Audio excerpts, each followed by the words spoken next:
What do you think of Steph Curry this season? All these Steph Curry questions. Uh, in, in in all seriousness, it's been sensational. I mean, he's been sensational.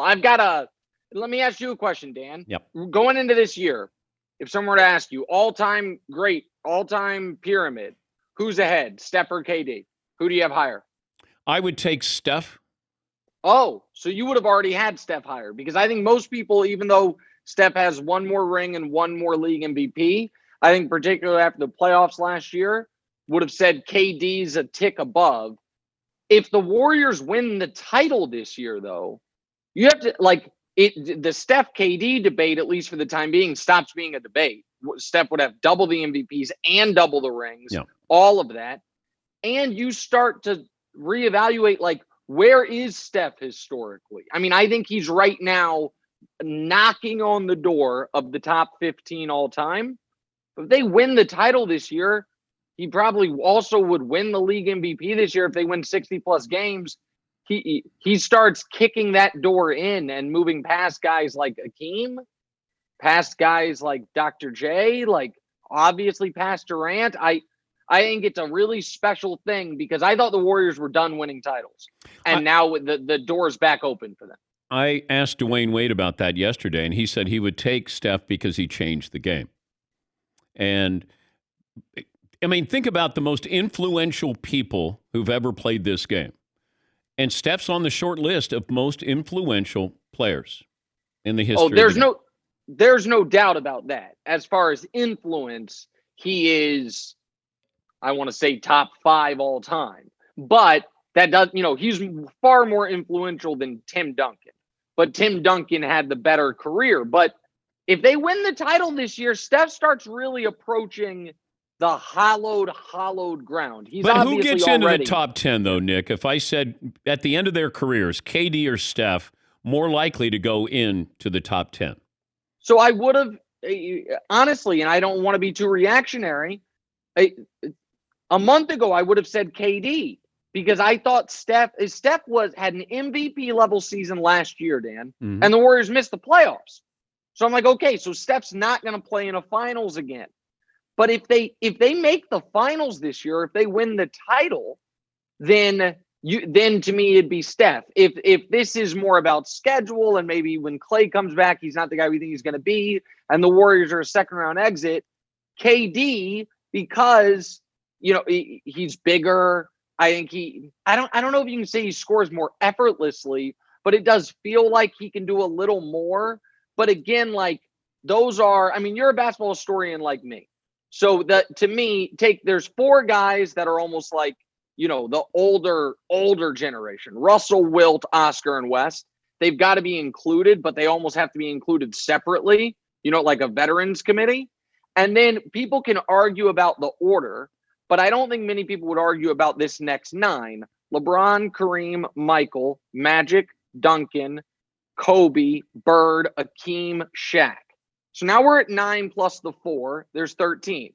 I would have had Dr. J and Moses rounding out my top 15, with Steph and KD ready to knock one of them out. But how high can either one of them climb? Can they pass Bird? Can they, I think they both can pass Dr. J and Moses. But so there's, at some point is there a ceiling? I don't know.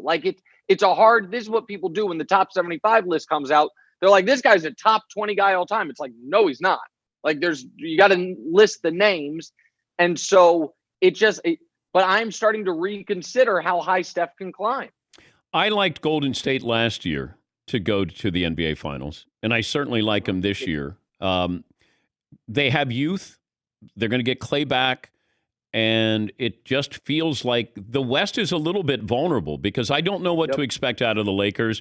Can Phoenix do it again? And what did they learn last year? Denver, can you count on them to be consistent enough to play at a high level? Utah, are they going to be in there as well? No.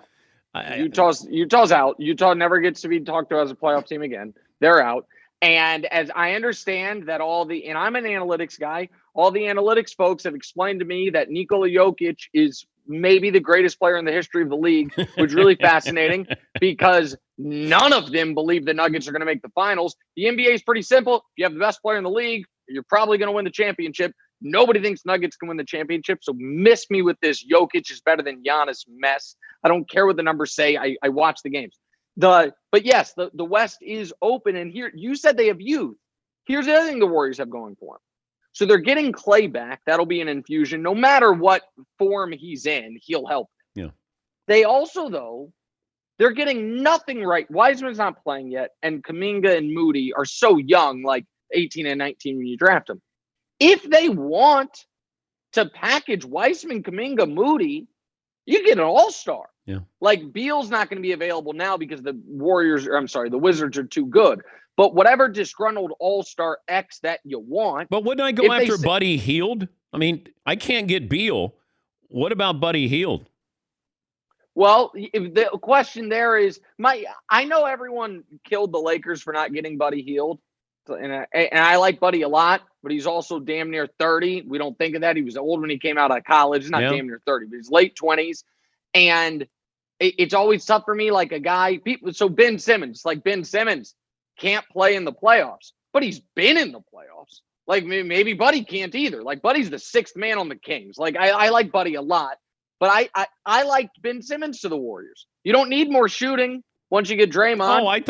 Once you get Clay back. But don't I have to give up Draymond to make Ben work with Golden State? I don't know. That's what everybody says. But when the Warriors won 73 games, Festus Ezeli and Maurice Spates were on the court with Draymond. Like, I remember it because LeBron was dotting threes over poor Festus's eye in Game 7. Festus. Festus. I mean, Bogut obviously was a good player, but Bogut and Draymond played together. So, like, the idea that you couldn't have Draymond on the court with another non-shooter. Now, Draymond back then was a better shooter than he is now, so that's part of it. But whoever the person is, my point is if the Warriors want, they can go get another piece because they're not getting anything from those young guys, and they're still awesome.